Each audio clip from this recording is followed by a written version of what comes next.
What's good, YouTube? It's your boy GAJ, and I'm back with another YouTube video. And I know I cut my hair, but that's not the point of the video. So today, what we got going on, we got the G8. It's a little dirty, back on jack stands, because we are doing a couple of things to the G8. So first things first, I was doing donuts, recording a couple shorts so you guys could see what the Chevy SS 327 gear ratio diff is doing, and how it's basically moving. And I'm not gonna lie, I think I messed up the power steering. Well, I don't think I actually messed it up. So I'm changing the power steering pump. Getting the rack and pinion rebuilt, and I'm thinking about changing these lines because they also seem like it was leaking from this line right here. So I don't know. So I'm gonna change the pressure line, and I guess this is a return line or the cooling system line. I don't know, but I got this one. I just want to see where I could get this one. So yeah, that's one of the things I'm gonna be doing in this video. Replacing the rack and pinion, the power steering pump, and some lines, and showing you guys how to do it. It's not that hard, it's pretty easy, but I did run into an issue where when I was taking off the rack and pinion, I did break a bolt, which is right there, if you guys could see, right there. Show you guys a little closer. It's broken. So now I gotta see how I could take that off, because now we just ran into an issue. So that's one thing. Another thing is, so we got these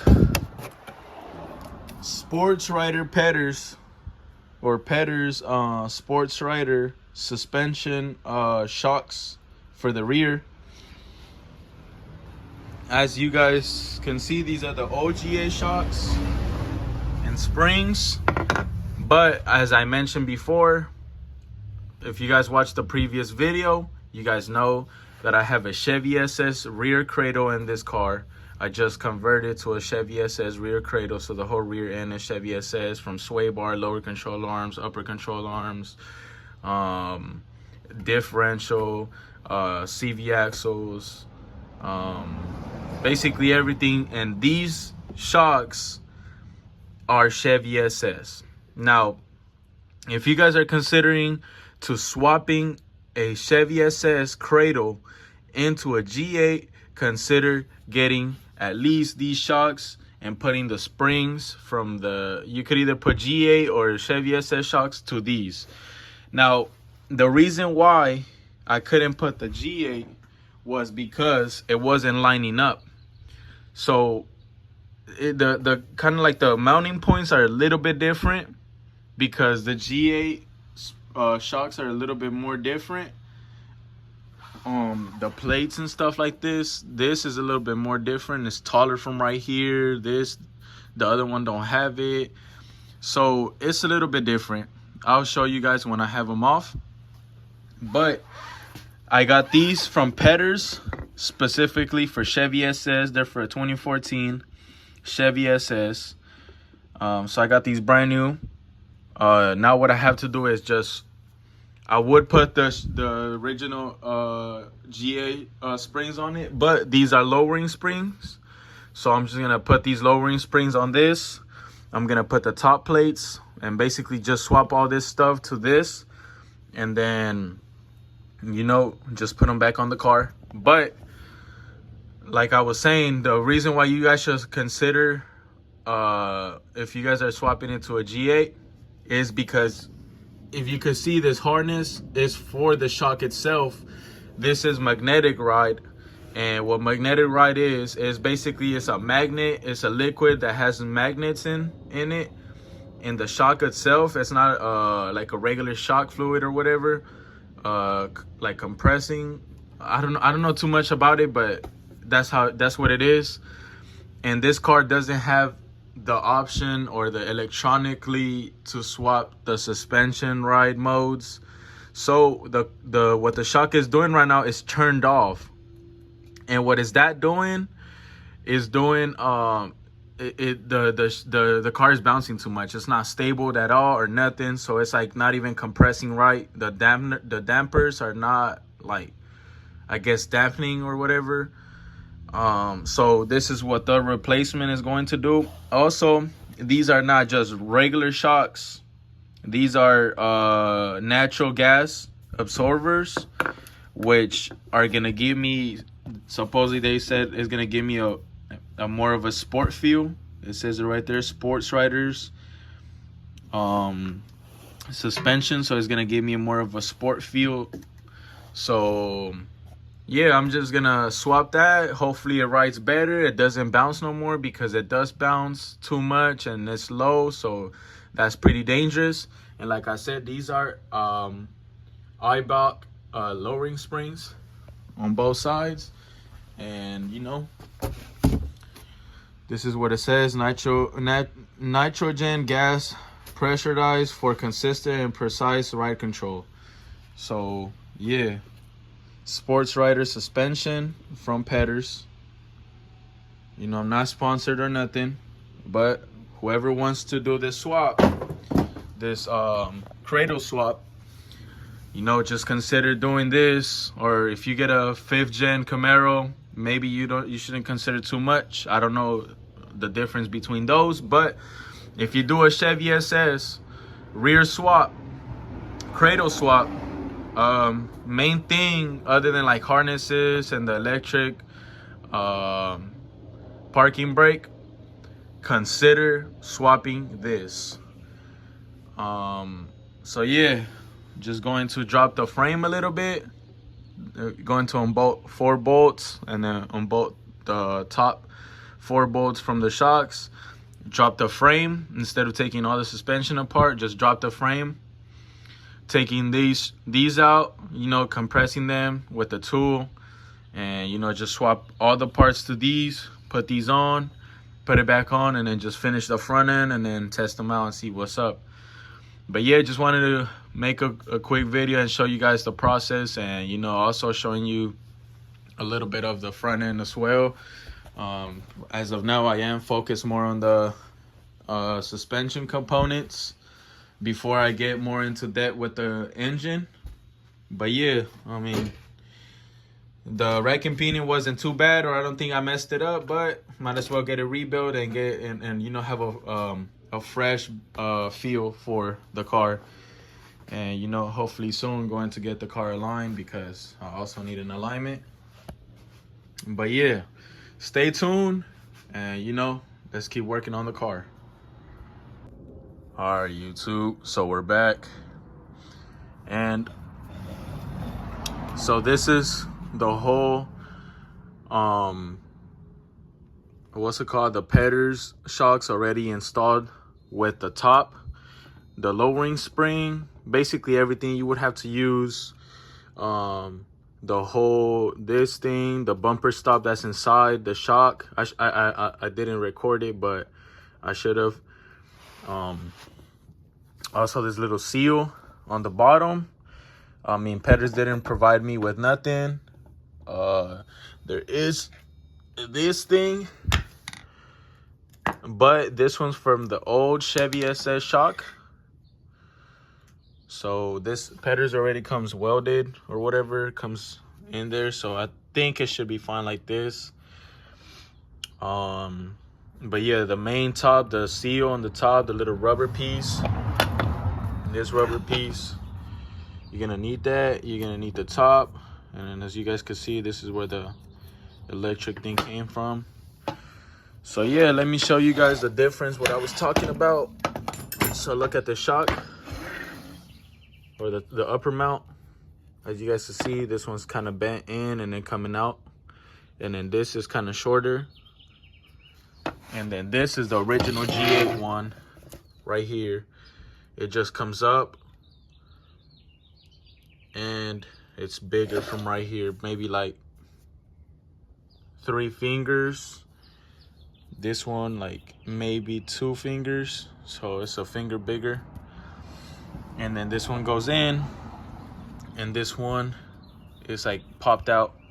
It comes in and then out, and then this one's like that. So I'm just using the normal SS. I mean, looks about right.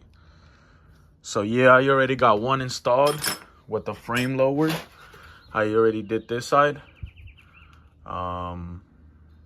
So right now I'm just gonna put that one and then try to see if everything lines up good. And then yeah, we'll go from there. All right, YouTube. So we got the cradle back in with the pedders shocks, as you guys can see. Pedders shocks on both sides. We got the rack and pinion there, freshly rebuilt. So both sides, no gap, no nothing. This is like a little rubber for the subframe, the front, but it's fine. Bolted down. So one thing I do gotta say, it fits, but you do got to play around with it a little bit. You gotta move the shock a little bit and the spring, like kind of align it, because obviously it's the other shocks, since they're more compressed down, they fit more perfectly, more smoother. But these, you got to play around with them. You got to play around with the bolts where they go, and you know, eventually they'll fit. So just a tip, just move it around, play around with it. It bolts on. And then that came straight. It bolted on straight. Tighten it up. So right now what I'm gonna be working on is the front subframe, or the front rack and pinion. So I'm gonna start putting the rack and pinion back in there, maybe cleaning it up a little bit before I put it on, and then start working on the rack and pinion. And then after that, putting that on, I'm gonna put the power steering pump, and I'm gonna run it with the old lines for now while the other ones get here, to see if maybe these are good, see if maybe these are straight, they didn't get broken or something. So I'm gonna just run it with these lines, and if it starts leaking, then I know the main problem was the lines. But I mean, regardless, I wanted to replace the power steering pump, and I wanted to get the rack and pinion rebuilt. So yeah, for now I'm just running with these and see what's up. So I'm gonna start working on that, and I'll catch you guys when, you know, I get that done. Sometimes I try to record, but you know, I don't have a little stand. I gotta get a little stand so I can start recording some of the work. I know maybe you guys want to see the work being done. But yeah, for now I'm gonna do what I can, and in the future I'm gonna show a little bit more of the work. But stay tuned. All right, YouTube. So we got the new reservoir, new power steering pump. I put the old pulley in the old bracket. Lines connected. We got the rack and pinion back in there. So shocks in the back with tires already put on there, and rack and pinion, new power steering pump. Now, like I said, I do maybe gotta change the lines, because if you guys could see, there's like some fluid in there, but I don't know if it came from everywhere, maybe the power steering pump, or maybe it could be the lines, like I said. But let's just hope for the best and hope that it runs good without needing power lines right now. So right now I'm just gonna put the intake back in there, and then put some fluid, and then just try it out and see how it goes. All right, YouTube. So as you guys can see, we are finished with the project. Well, not the whole car, but the rack and pinion and the shocks, or the shocks in the back. So rack and pinion feels a little bit better. I still got to get it aligned, and you know, maybe in the future I'm gonna get a brand new one, because there is a little bit of rust still on that. So for now it'll do, but in the future I am going to be replacing that. Another thing, the shocks on the back, the pedders shocks, they feel amazing, man. They feel good. They feel a lot better. I don't know if you guys can see. Well, you guys can see, it's dark. But also, I don't got my pipes right now because I need to weld them, and they came off. So right now, it just got a mid muffler. Super loud. But yeah, went for a test drive, drove it, you know, cleaned it up a bit. And honestly,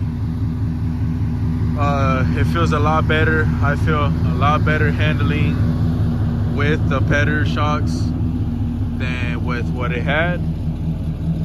So yeah, I mean, it's still pretty low. Still pretty, it's a little bit taller, like maybe a couple centimeters taller, but it's still pretty low. Maybe in a couple weeks I will be getting the struts for the front and lowering springs as well for the G8 though, because I don't have the Chevy SS front end or the Chevy SS front cradle. So I'm probably gonna get the G8 front struts from Pedders as well, and lowering springs if they sell them separate. So yeah, I mean, there it is. That's the video right there. I hope you guys enjoyed. Maybe I will be making a video on like my complete honest thoughts about the Chevy SS cradle and the 327 gears and all that. Maybe in next video I will be making a video about that. I have been thinking about it for people that have questions about the cradle and stuff like that, and you know, if it's a direct fit and stuff like that. So I will be making a video on that, probably dropping this weekend or something. But yeah, if you guys enjoy the video, as always, make sure to drop a like, comment, share, and subscribe. Stay tuned for more content. Appreciate y'all for tuning in. Peace out.